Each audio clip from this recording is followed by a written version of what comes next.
the Digital Babble with your host, Flipper. Colourful commentary on your photography. Seen on fingerlakes1.com.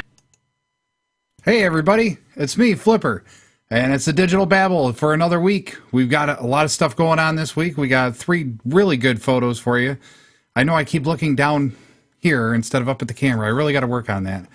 So we're going to try to figure out what this show is going to be about. Well, since I don't have a guest on this test show, we're just going to do a few things with a few photographs of mine. So let's get right to the introduction to what we're going to talk about this week. We're going to talk about exposure, and not indecent exposure. We're talking real exposure and photography exposure. It is a triad between the 3 elements that make up a photograph. You have the sensitivity, or ISO. You have the shutter speed, which is how long the shutter or the eye opens to see the actual light coming in to make the exposure. And then you have the aperture, which is how open the lens gets. So the lower the number, the more open the lens is. Get it up on screen here, Phil. More open it is. The higher the number, the smaller it is. So that controls how much light comes in through the lens and hits the image sensor. So talking about exposure, you can have several different types of exposure. You can have a creative exposure. You could also have just a standard exposure. You can expose properly, or you could be a little higher on the highlights or a little lower and more into the shadows. Most cameras have an adjustment for that. You can adjust that manually if you understand your camera to do it manually, or with a lot of automatic cameras, such as point and shoots, you could do it by aiming at something that's darker or lighter than the subject you're shooting. Hold the shutter button halfway when you're pointing at it, and then continue to hold it and bring back and compose your shot, and then fire the shot off. That would automatically kick off a higher or lower exposure. So there's a lot of different types of exposures as far as whether it's exposed properly or whether it's a high key exposure, a low key exposure. You could even get into several different items where maybe you want to do a mixed exposure or multiple exposures. So like a mixed exposure would be something where you're exposing for one scene, but you're going to modify it with a bright light or several other lights that are just on continuous lights. So you're going to have what we would call a mixed exposure. So you're going to expose for one thing, but actually modify the exposure through external sources. This can be done with a lot of different things. I mean, the headlights of a car, you can do it with lights in a house, you can do it with a flashlight, lots of things. So depending on what you're doing with that, what you're exposing for or what your subject is, also really depends on where you're going to be and what your exposure is really going to come down to. Getting back into some of the other stuff, like so you got a mixed exposure. You also have a creative exposure. Maybe you want to have a super sharp photo from front to back. You're going to want to have a really high aperture in order to get that depth of field to be as large as it is. So maybe if you have an SLR and you can set that to a high aperture, you're going to have to modify all your other settings, such as ISO and shutter, in order to get a good proper exposure to expose properly all the light in the scene. So that's kind of a creative exposure. You can also just have a high key or low key exposure. High key exposure would be something where you would have a lot of light flooding the entire scene, including the subject, and the subject is fairly washed out, but it's still exposed properly. It still has detail in the very highlights and the very shallow shadows of the exposure. You could also have a low key exposure, which is the lack of light, and what little light does enter the frame is highlighting just that one subject that you want to have as your subject of that frame. One of the greatest artists that I can think of that did that was Rembrandt. Very, very popular style where he would light a subject from a right 90-degree angle or fairly close to a 90-degree angle with a very soft light, and well, I hate to call it soft because it's really kind of a harsh light, but mostly it's because that's the only light you're being used. But it could be a soft light. And what happens is light comes into the frame, and then once it hits the subject, it falls off very quickly into darkness. So you got like light and then dark. So I can give you an example of that when I get the example. I don't have one on my computer right this second, but as soon as I get one, I can put it on there. And that's one of the really, one of my favorite ways to shoot is shooting like a Rembrandt style shot. So I'm going to switch the camera over so I can switch over to our guest. Today's guest is Mr. Chair, and Mr. Chair is going to say a few words here in just a second. So I'm going to turn this way. And how you doing, Mr. Chair? And Mr. Chair is going to talk back. I'm fine. Anyway, so this is where we could do like a guest interview. We could also do a conversation with an artist or another person and do the actual interview. And they would show up on the other screen that way. That is so funny. I'm so used to doing this backwards because the camera flips everything. So on the other screen would be the user or the guest that would be talking with us about different things. Maybe it might be somebody popular or maybe not, and they might just want to talk about what they do and why they like photography and share with you, the user, everything that they want to share. So hopefully that's going to be a good segment for our show. I really hope it's going to be a good segment. I hope I can get some responses. It's going to be a fun time, though, that's for sure. So once we get done with the guests, we might flip back and forth between maybe me and some photos. And I got to remember what camera I'm on. So that's going to be the practice point, is figuring out where I am and where the kitties are, because the kitties are going to get in the way very quickly. I can see that. Hi, Jakey. So, and since we don't have any visitors this time, one of our little skittish kitties, Mr. Jakey, who's over here left on camera, or right on camera, left on camera, but right on by me, is a very, very popular photo kitty because he loves to pose for the camera. So this scene would be a scene where maybe I have an illustration and I'm looking at it on screen, so you'll see me look down at my computer screen instead of up at you at the camera. And it's going to be where I can describe something that I want to describe. Maybe it's an illustration of a camera, maybe it's a picture of a camera, and I can walk you through what it is. And it's going to be a fun way to learn at the same time. I'm going to be learning a little bit too, because I sure don't know everything. But I'm always willing to learn and always willing to share my knowledge. So that's where you come in as the listener and watcher of the show, is if you want to get your photos on and get critiqued, and I keep it very constructive. I want everybody to have fun, and I just want to give you and share knowledge and help you with your photographs. So that's really the thing where this whole show is going to come into play. I think we're going to make it all one big happy family here. But it's going to be me, so send us your emails. Email us your questions. If you got a question about a photo, or, you got a photo and you want to say, hey, what would you like to do with this? Or what would you do with this? You can send an email to us at thedigitalbabble@gmail.com, and you will be able to send that in.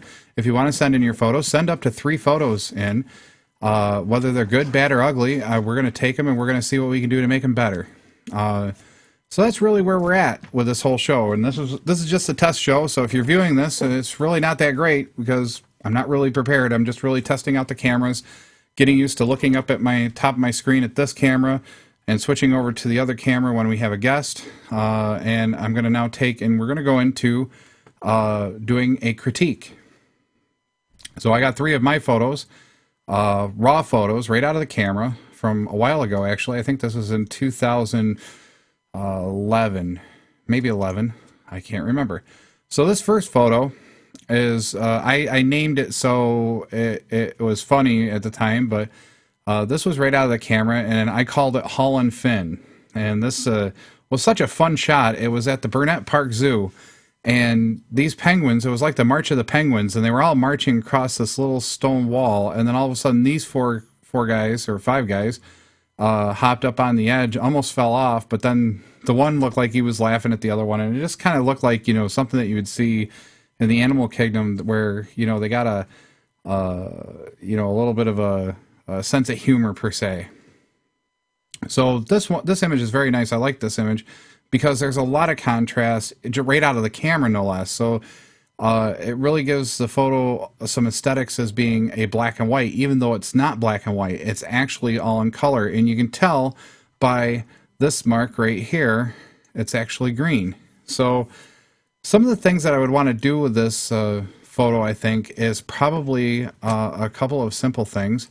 One, I want to see if I can bring the detail back in the necks here where the exposure is a little too high. So I'm going to put an E here, even though I can't draw with the mouse very good, so please bear with me. I think what I really want to do is maybe, just quick edits. I think I'm going to take and I'm going to try to crop right here. We're going to try to crop this out right here someplace to take this side penguin out, and we're going to make it a little bit tighter crop, and by bringing this one over here so there's a little less empty space over here. So we'll see what we can get there. The other thing I really want to do is really make the photo contrasty. I think this is, like I said, a very good photo, very good candidate for being black and white, high contrast black and white, and it really has a lot of aesthetics to the picture where it can be some fun. So why don't we go and we'll clear out our whiteboard here. Well, actually, we won't clear out the whiteboard. We'll actually just take it and we'll leave it the way it is, and we'll go into Photoshop and start messing with it. So here it is on Photoshop, right on my screen. And as you can see, here we are, and I got my mouse, and you can see everything I'm going to do. I'm going to come in here, and I'm going to fill the screen with a picture here so that we can get a good feel for what it looks like. So one of the things that we could do is come down to this little half moon circle pie thing down here, right here, if you can see my mouse moving. And that is actually our filters that we can do, our layer filters, where we can do some really neat stuff with a photo. So like first thing I'd like to do is I'd probably take and make it completely black and white. Get rid of this green over here. This green is just definitely something I probably wouldn't work with. And of course Jakey's getting up to the screen watching the mouse. He really looks like he wants to attack it. So we're going to put a black and white filter on. Now notice it's all black and white. It's already made it a touch more contrasty. But the problem here now is we've lost the ability to tell which color is which in this scene. So what we're going to do is we're going to take and just play with the sliders here a little bit and see what we get by changing the thing. If you can see, when we go higher with the red, the rocks get a little bit brighter. Now they get a little muddier. Now they're down to nice and contrasty. We can take the yellows and kind of play with that. Okay, so we play with the yellows and get it dark. We can see this green mark here just got really blotchy. So why don't we bring it up and try to blend that in? And look, watch, it's going to disappear here. Boop, we just blended it in with the rest of that penguin. Now it doesn't look so much like a big green splotch. Or a big gray splotch. So now what we got to do is figure out, do we want to play with the green color? Green color, if we make it darker, it's going to make that splotch more apparent. We make it a little lighter, it pretty much makes it disappear. So now what do we want to do? We want to play with the blues. Oh, the blues are where it's at. Look what happens to the blacks here. The cyan and the blues are really going to make this pop now. So we're going to try to find some more colors here to play with. We're going to try to get those blacks to pop nice. Still looks like that exposure. I'm not going to be able to recover that exposure in the neck, but being a high contrast black and white photo, it really does not look too bad this way. So we said we were going to crop it too, so we could always do that at the tail end. So let's get back down on our layers here. So I click back on layers, and I have this to auto roll up because I only have a limited amount of screen to show you this in, and I don't want to make it so small you can't read it. So these things are going to roll up and roll down. On your Photoshop, you can always make it so they stay open, or you can make it so that your interface is the way you like it. So let's see, where was I? We're going to try to do something with the exposure. Let's get some contrast here. Really easy way to do that is to take and do a curves adjustment and just take one of the presets. So here we are in adjustment curves, and we're going to do, I don't know, let's try just an either medium contrast or increased contrast. So I think I'm going to go with medium, see what it looks like.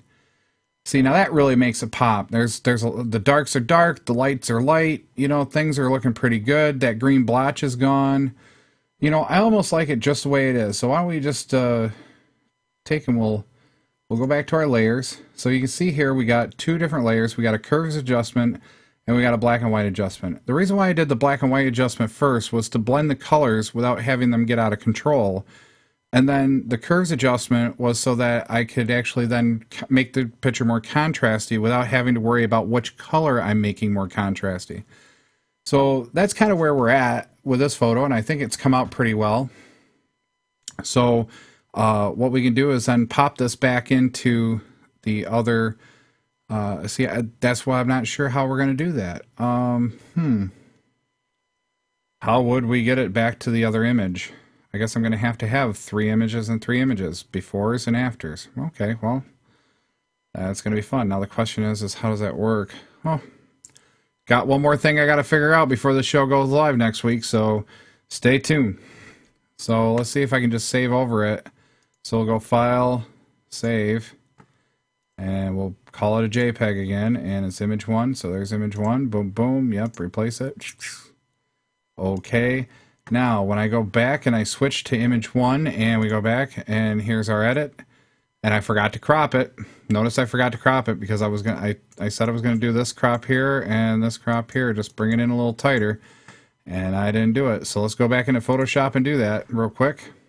So here we are in Photoshop. We're going to get in here and we're going to get the crop tool out here, and we're going to put in our 4x6 or 6x4, 6 inches. Whoops. 6 inch by 4 inch. Doesn't really matter the resolution. We're just cropping it for proportions for the show here. Now, if you're cropping for something that you're doing specifically, you might want to have the resolution depending on what you're trying to do, because you might sample it up or sample it down depending on what you're trying to accomplish.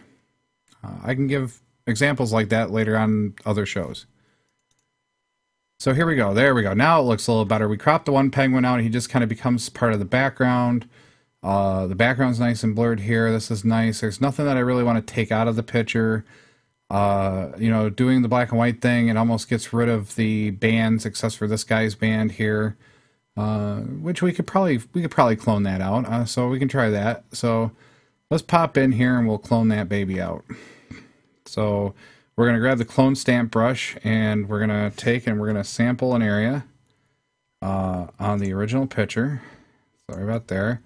And then we're going to just kind of give it a once over here. And real quick, and without getting too fancy here and, you know, too precise with the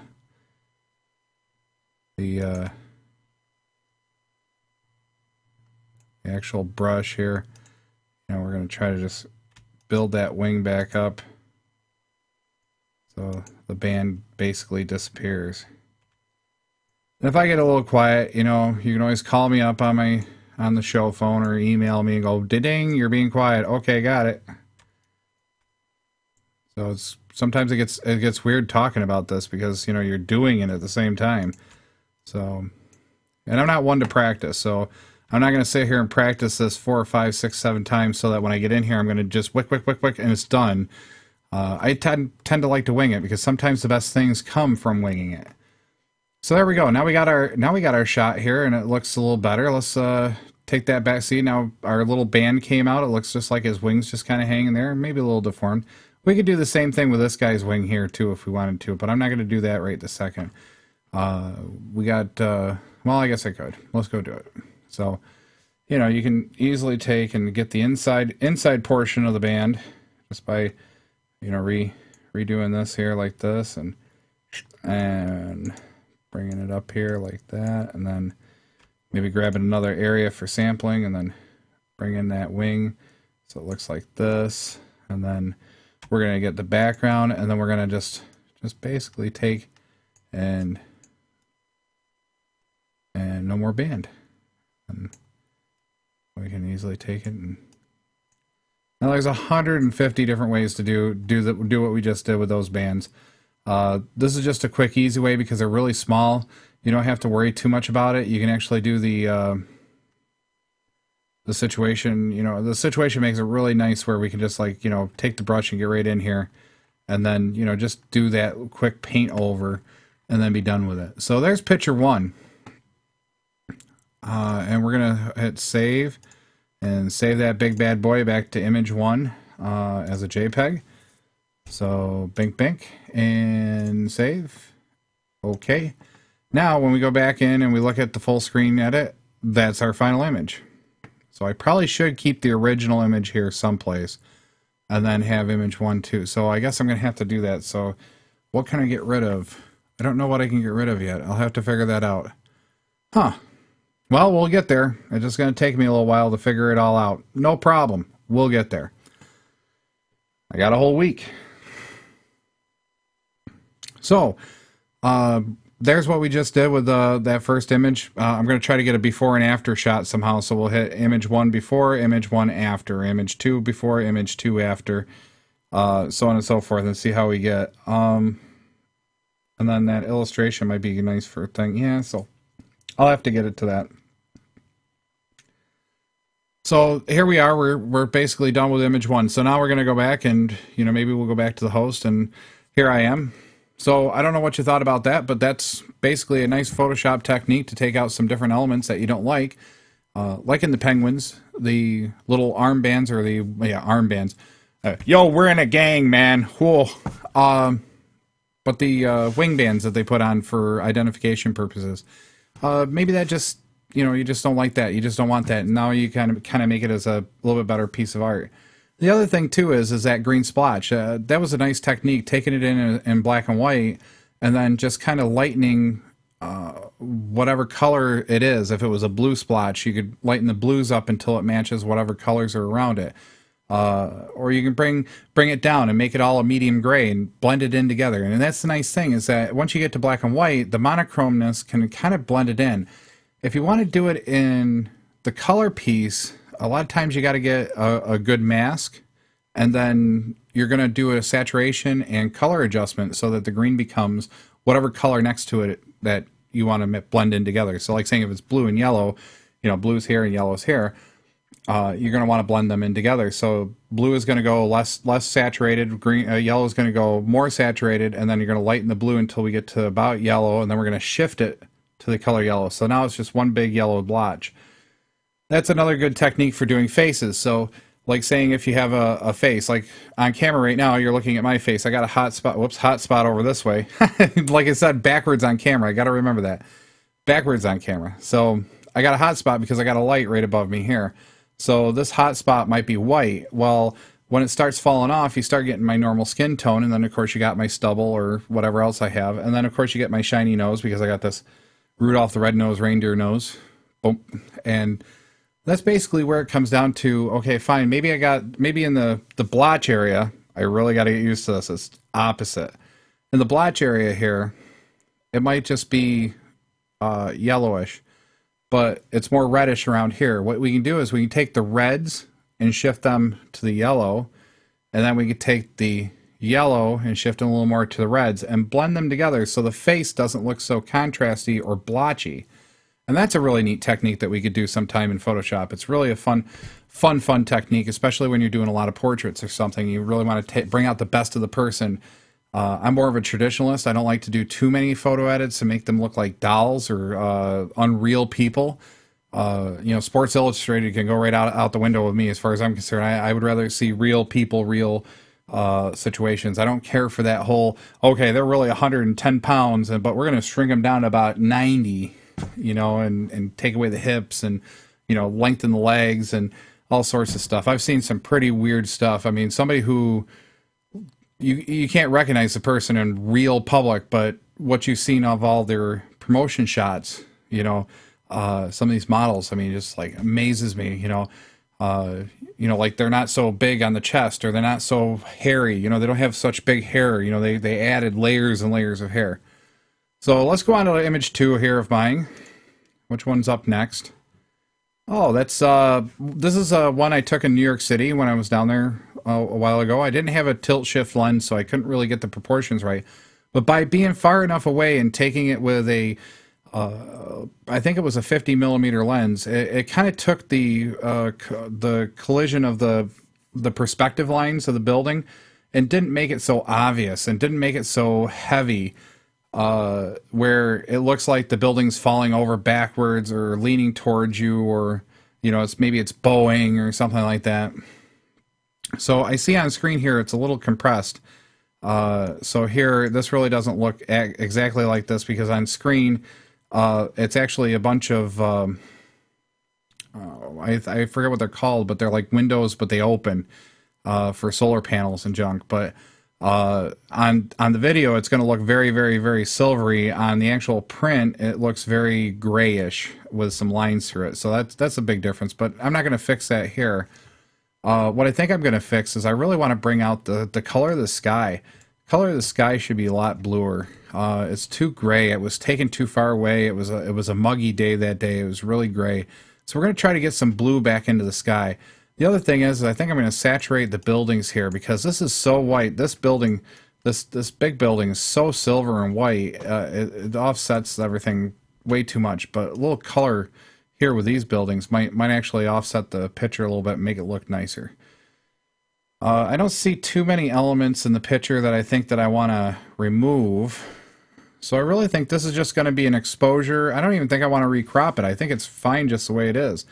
I mean, this building falls on 1/3 of the page. These buildings fall in the bottom left third. And then we got a lot of empty space up here in the top right third. So it kind of leads the eye right around back to the empty space. I do like the leading line here from the bottom corner, going up the pathway and right into the building. That leads your line, it leads your eye in and goes right into the building, so you can start looking at it. So I really think that's going to work out nice here. So why don't we pop out here and we'll get back into Photoshop here. And here's the building in Photoshop. So we're going to get to play here. I think we're going to just do a little bit of exposure and a little bit of color and everything else. So why don't we get a little bit more contrast just to bring some of those colors out a little bit. So let's increase the contrast just a touch. All right, and one of the neat things about Photoshop is that these adjustment layers don't cost a lot in document size. So you can make all these adjustment layers and you're only affecting this one layer. And it doesn't add copy after copy after copy of a layer, so the pixels don't exist. So you can do like 100 of these layers, and it would be 1,000 times smaller than if you made a copy of each layer and then made your adjustments via the menu up top here. So that's the nice thing about adjustment layers. Very low cost, and they're always adjustable after the fact. So saying you just don't like this, okay, well, geez, I really don't like how contrasty you got. Well, you can come back in here and play with the curve a little bit here. As you can see, I'm readjusting it. This is really ultra contrasty here. Bringing it back up here. Okay, it's ultra washed out.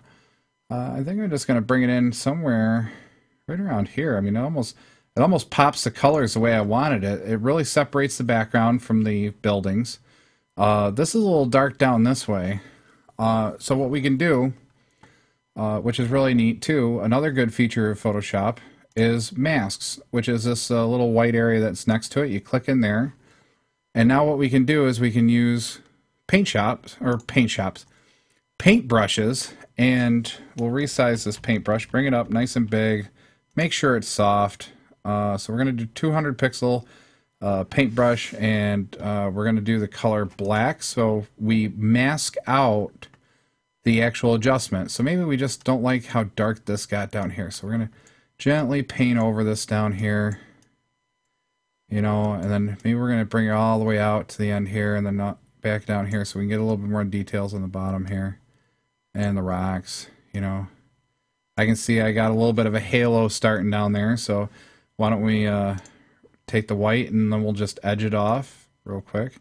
A lot of times, a lot of Photoshoppers are like, you don't paint, you should always mask things out first and draw your masks and get that done. I'm not always so much that. I tend to paint a little bit more because it's like painting. It's more like you're actually getting into it as an artist. So not saying the other way's wrong. I do a lot of that too, but this way's just kind of a little more fun for me, especially considering that I've got a tablet so I can draw like a paintbrush on it, and it makes me feel a little more special, I guess. We're going to do another adjustment layer here. We're going to take and do a hue and saturation. We're going to try to pop those blues. The standard hue hue and saturation adjustment here is really an interesting beast here. You got what you want to adjust, which is this drop down here. Whether you want to do the master, which is every color, or if you just want to go after the blues, okay. And then down here in the rainbow, it shows you what you're going to adjust. So it starts around purple and goes to about cyan, and that's the core of it. And then this is your soft adjustment, so it'll blend it nice. So let's see if we can't get some of those blues to pop a little bit. So let's get a little saturation in here and see what the picture does for us. And as you can see, the buildings are starting to pop in the blue colors, but the other buildings aren't doing so hot the way not exactly the way I wanted it. So I guess it's not blue. Blue is not the color for... Blue is definitely not the color here. So why don't we try cyans, because that might be a shift more towards yellow, because it's kind of a grayish color. So let's give it a little bit more. And you'll learn very quickly that I'm partially colorblind, because I don't see colors like everybody else does, evidently, because I generalize colors, really. Like, you know, this is blue, and this is red, and this is green. I really don't see the cyan, and I don't distinguish it. And some people will say that's because I never got into art, I didn't do a lot of drawing. I think it's just more the way I see the world. The world's very black and white to me, you know, and RG and B to me. Well, that's a mix of red and green. What does that mean? I don't know. And I think that's probably one of the downsides to me, because I can't really distinguish. Well, am I working in cyan or am I working in blue? So let's see if we can't do something here. Let's try magenta. See if we can get something to pop here with that sky. No, it's definitely blue and cyan. So let's see if we can't isolate this and do something fun here. So we're going to do cyan, and we're going to pop it probably about 20% higher. And then we're going to do blues, and we're going to do those 20% higher. So we're starting to get some color here. Okay, and what I'm going to do here is I'm going to go back to master, because we can make all these adjustments all at once. Or we can make multiple layers, depending on what we want to do. So I'm going to just pop the colors just ever so slightly higher here, probably 15. And, you know, you can see now the colors are really starting to pop here. The building's now reflecting a lot of the sky, so that's why it's the same color, but because of the texture, it stands out very nice. We have that exposure mask down here that's really giving us the detail back of this little walkway. So let's go back to the layers. Let's take a look at this. Okay, I really don't want to lose my reds and my grays and browns over here. So let's mask those out real quick. So we're going to take and get our paintbrush back out, and we're going to paint with black on this mask here. And just make sure that these things don't take on those color casts. Which they shouldn't be, but you know, every once in a while you do. Maybe I don't like this building being so blue, so we could always take this off. You know, and it really didn't make too much of a difference. It really did a lot more with the sky. You know, so we can mask this stuff out real quick just to make sure it's masked. So we just paint over gently, make sure all that stuff's gone there. All right, so oops, I missed a spot here. You can see it in the preview. Okay. So,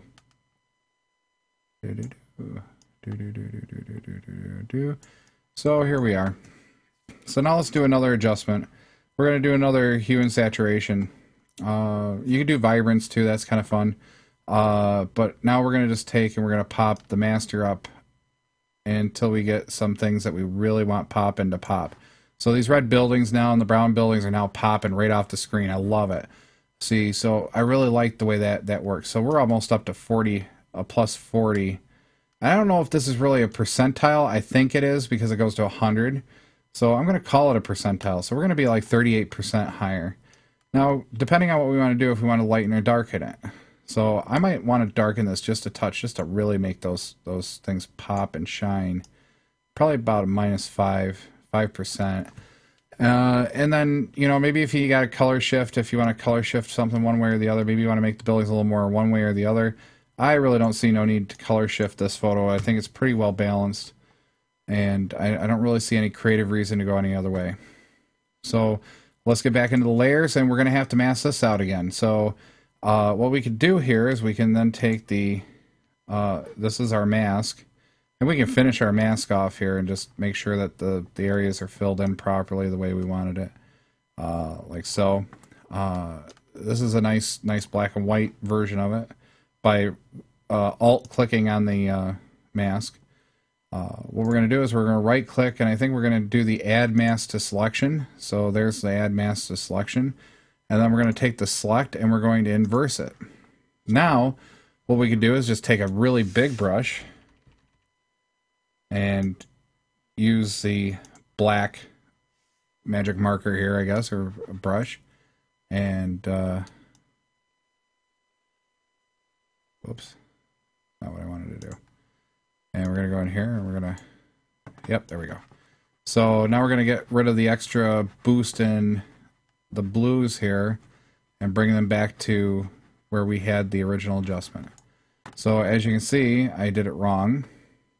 So since I did it wrong, we select, deselect, and we're gonna go Control I, and it's gonna invert it. So there you go. So now our buildings now are still super saturated here, and our sky now doesn't have so much saturation. So what we're gonna do is we're also gonna take and make a few things a little whiter here. I gotta find out which way I gotta go here. We're gonna bring in and get a little closer to the buildings here to make sure that we're not overlapping or, you know, bleeding over to the sky too much. So there you go. After a while, you know, you get used to doing these edits and you start working with it. I think one of the things that I really want to set off is the texture in here. The texture, we got a nice contrast here, but I really want to do more texture stuff. So I'm going to take the top layer and select the top layer, go Control Alt Shift E. Now on Mac it's something different. Don't ask me about Mac. I'm not a Mac person. I'm a Windows person. Probably because that's what I grew up with. That's what I've done. That's where I'm at. So here we are, and we're now in. We're at a point where, okay, I got a layer on top here, which is a composite layer. It means that I merged all these bottom layers into one composite layer. And now what I'm going to do is I'm going to use this filter. It's called Sharpen, and we're going to do an unsharpened mask. And what this does is it allows you to tell it how much. So whether I want to do 85% or whatever. And then how big the pixel radius you're going to use. So if you're going to do it for every pixel, so every pixel will get 85% sharpness to it. Or if you do a pixel and a half, or if you do 3 or 4 pixel. As you come up through the ranks here, you can see that very harsh changes, you know, at 27% and then coming back down, and you start creating these halos, and you can get really creative with it. So you know, the other thing is the threshold. You can actually tell it to mask out so many levels or so many layers of detail. So if there's 2 pixels next to each other, that would be a threshold of 1. If there's 4 pixels next to each other, that would be 2. If there was 6 pixels next to each other, so like a cluster of 6 would be 3. So that's kind of how the threshold is. The higher the threshold, the less sharp the meat of the picture might be. Like saying if you got a big area of blue, it won't try to sharpen each of those pixels. It'll actually cut back the details on that. So we hit OK, and I think this is our final picture, really. So let's take and file save as, and we'll send it back to the cameras here as a replacing the JPEG here. Okay, and we'll go from there. Hi, Oscar. Goodbye, Oscar. It's okay. So let's go back to our image 2. So the before, and then here's the after. As you can see on screen, still we got that pattern because it's compressed. It kind of gives it a weird look to it because it's so compressed. But, you know, in a print scenario, this is going to look sharp. It's going to look really nice. You're going to have these buildings popping out over here, and you're going to have this building kind of standing out from the sky. You're going to get a little bit more blue in the sky, a little more cyan in the sky. The water's going to take on a little bit more stuff. So it's really gonna, I think it's really gonna pop once you do a print of this. So that's my opinion. Somebody else might have something else. Let's do image 3. See how long that's gonna take me.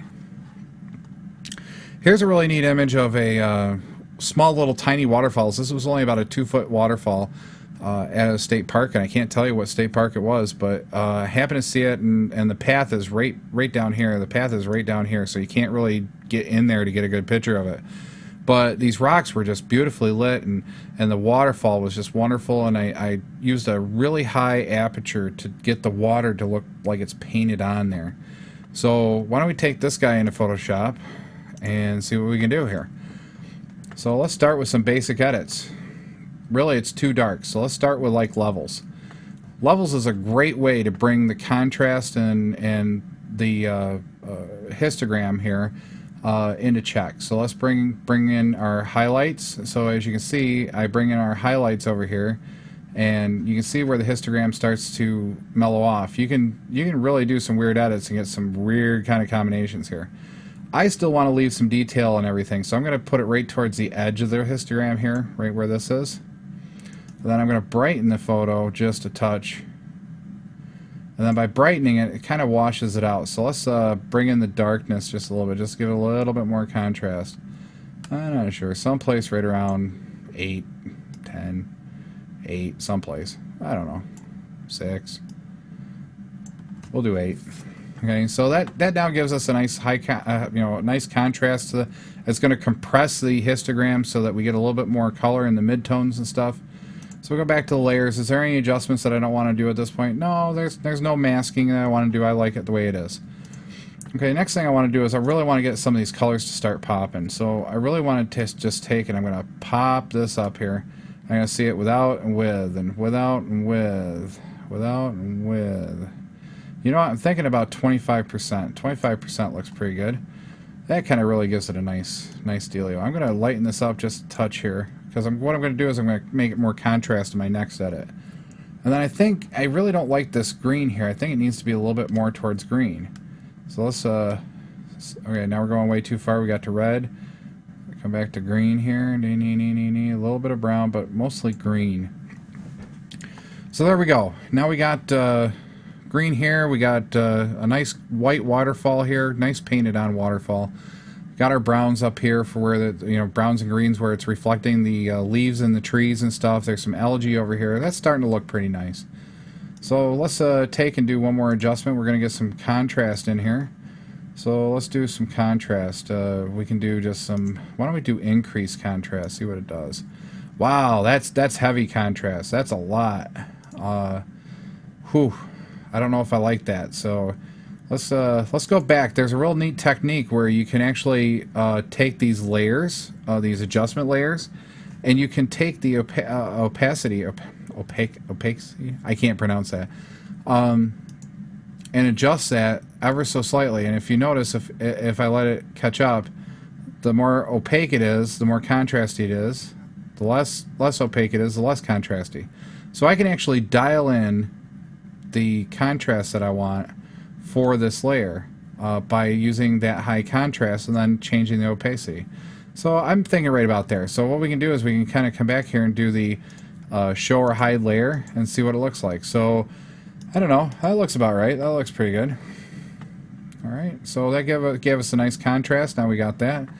I'm still not feeling the love yet. I'm still thinking there's something I got to do with this, and I really think it's got to be yet another levels adjustment. Maybe just bring it back down and make it a little darker.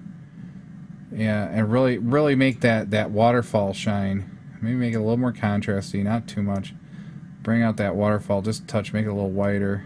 Don't want to overexpose it and lose the detail, but at least make it a little whiter. Oh, it looks pretty nice.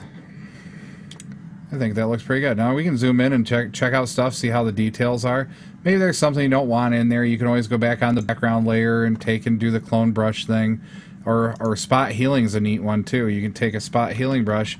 Maybe we don't like this little pine cone here. We just mask it out, and then I'll take the image around it and try it. Maybe this guy too.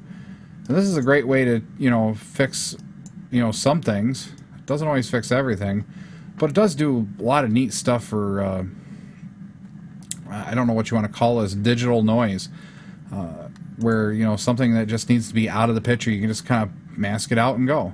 Maybe you don't like these leaves over here because they really detract from the picture. Okay, well, let's make them go bye-bye. Bye-bye. Bye-bye. But that's the quick and easy way, too.